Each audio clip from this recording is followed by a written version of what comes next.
There are numerous options for creating arcs, and we will explore a few of them. Open the Arcs1 project file, which contains a few walls and doors. We will draw the door arcs representing the direction in which the doors swing. First of all, arcs are always portions of circles, so you can create arcs by trimming circles.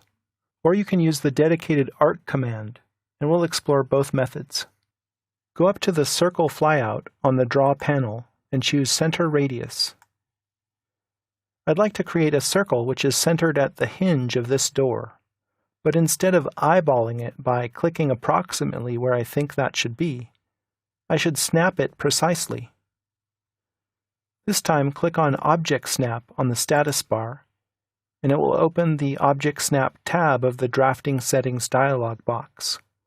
This allows you to set up running object snap modes which stay on, so you don't have to use Shift right-click every time you want to call for an object snap.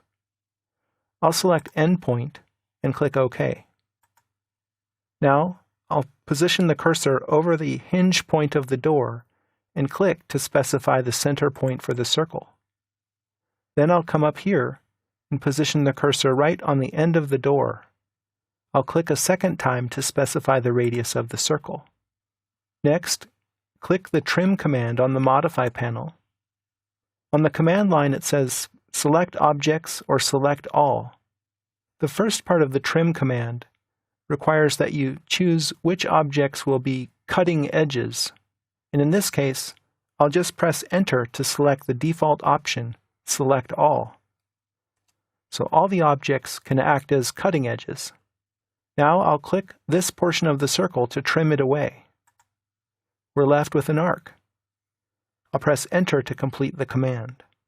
Just to make sure that this truly is an arc, let's turn on Quick Properties, and then click on the arc without issuing a command. It says right here it's an arc, and it gives the properties of that arc. It has a radius of 3 feet, which apparently is the opening in the wall and the size of the door. I'll press Escape to deselect the object and close Quick Properties. This time, let's use a specialized arc command to draw the second door swing. I'll open the flyout, and you can see that there are many options here. Some of these options have the same items, like Start, Center, End. Down here it says Center, Start, End. So they're just in a different order. It's really a matter of personal preference which one you use. In this case, I think I'd like to specify the center point first, and then the start of the arc and the end of the arc. So I'll click here, and then the command line says Specify Center Point of Arc. I'll come over here and click this hinge point, and then the start point would be, it could be here or it could be here. But it has to be on the door because the default option for arcs is to create the arcs in a counterclockwise fashion. So if I click here, you'll see that as I move the cursor, the arc is swinging out counterclockwise from the start point. I'll click here to end the arc, and the command is completed. Let's try that again. This time, I'll use this method, Start, Center, End. If I choose the start point here, we're going to have a problem that you'll see. I'll click here, and then it asks for the center point. I'll click here, and then the end point here. You see the problem? The arc is created in a counterclockwise fashion from start to end points. Because I chose this as the start point, I ended up with this problem. So let's erase that. I'll click the Erase tool, select the object, and right-click to Enter and complete the command. Let's try that again. Start, Center, End. So the start would be here, the center is here, and the end is here. That method worked pretty well for creating door swings, but there are occasions where you want to create curvilinear walls or curved items, and to do this you can string a series of arcs together. I'll type A, Enter, to execute the arc command. The default method is to click 3 points, the start point, the second point, and the end point.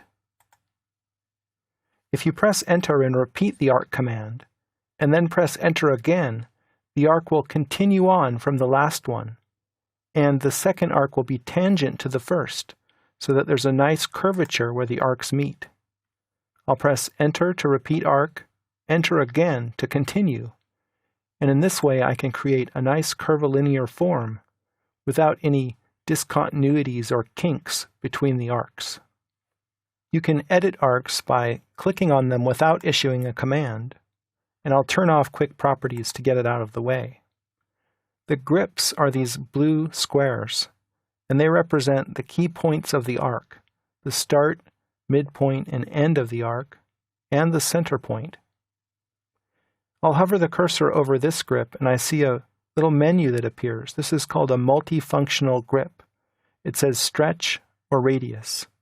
I'll choose stretch, and you can see what I can do here with this grip. I can stretch its point, and the start and end points stay where they are.